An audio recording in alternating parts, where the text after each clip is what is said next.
to show that she awakened and tried to get out of that situation. Last words. There's someone here. 3 short words. A curt, declarative sentence. Yet filled. It can all too easily be imagined with an immensity of apprehension. Perhaps even an intimidation of the horror that was to come. They were the last words that, according to the Moscow police, Dylan Mortensen, one of the 2 surviving roommates, had heard Kaylee Goncalves speak in the helter-skelter moments before her death. They say she cried out. The way the bed was set up.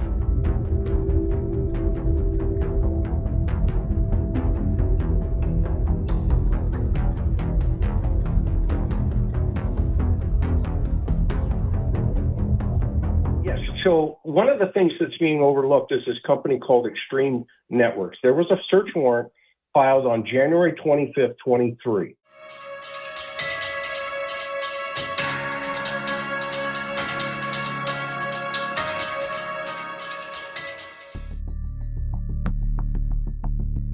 On December 12, 2022, I obtained a search warrant for Extreme Networks.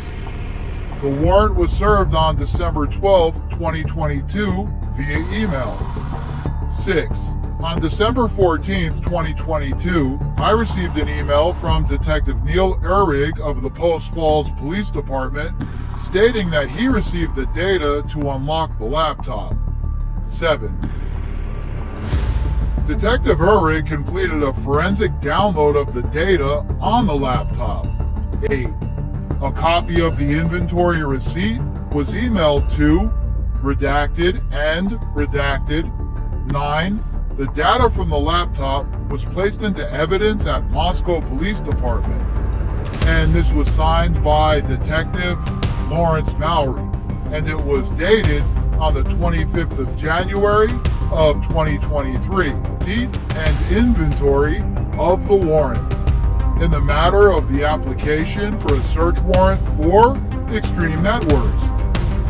On the 12th day of December 2022, at approximately 3:19 p.m., the following peace officers, Detective Lawrence Mowry and Detective Neil Uhrig of the Post Falls Police Department, served the search warrant heretofore issued upon the place and or person described as directed in said search warrant.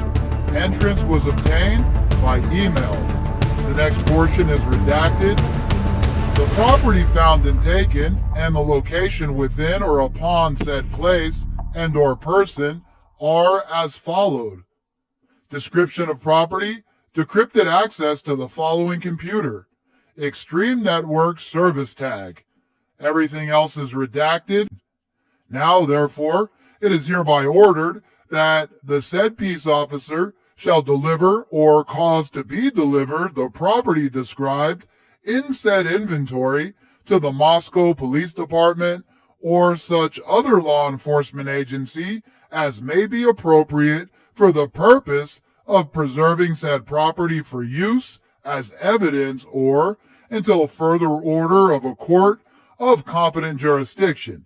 It is further ordered that said property or any part thereof may be delivered to any person or laboratory or laboratories for the purpose of conducting or obtaining any tests, analysis, or identification of said property which is deemed necessary by the custodial law enforcement agency or jurisdictional prosecuting attorney without any further order of this court. And this was signed by Judge Marshall on the 25th of January of 2023. There was a search warrant filed on January 25th, 23. And in that, they're looking for intrusion, network intrusion into that residence. There was one of the affiants there is a detective by the name of Neil Uhrig. He now works for the Secret Service, and his expertise is network intrusion. Well, whose laptop are they looking for? If we read that search warrant, it says description or decrypted access to the following computer: Extreme Network Service Tags, Kaylee. They're looking for network intrusion into Kaylee's computer, and I would submit to you just what you said. Please stop talking like that. Network intrusion. Are you saying somebody was trying to hack Kaylee Goncalves' computer? Is that what you're saying? What is, in fact, network intrusion?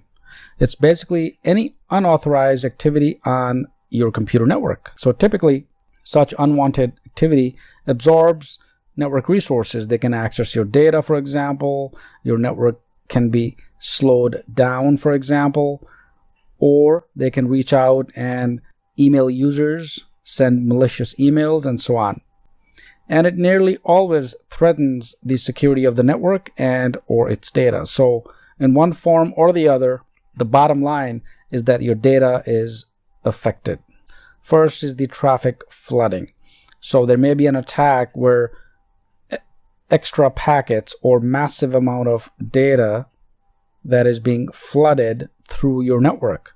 And this causes the network to bog down or slow down terribly. Second is the Trojans and the worms. These are just types of attacks which are malicious. So the worms, for example, would replicate themselves and Trojans would not. So they would just sit on your network, and anytime the user does something, they would be activated. So these are, again, malicious code that is being sent to your network. Brute force is another type of attack. If, for instance, the attacker wants to find out all the passwords of all the users on the network, they would initiate a brute force attack. Similarly, denial of service. So they could attack your network, and one of your users on your own network would be unable to log in. Port scan is another type of attack. The attacker in this instance scan your entire network for any vulnerable ports or open ports so that they can inject malicious software. Yes, and I would submit to you, it's whoever, if it's BK, he's sitting in the back of that house, to your point, looking through those windows and tapping into the network in that home.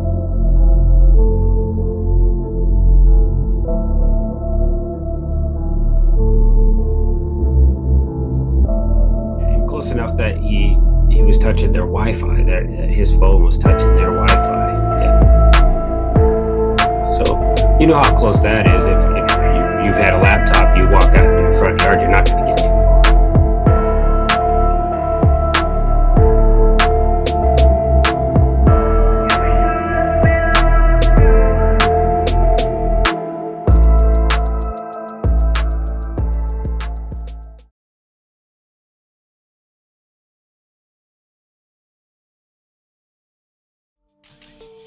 Be sure to check out my other videos and playlists for more true crime content.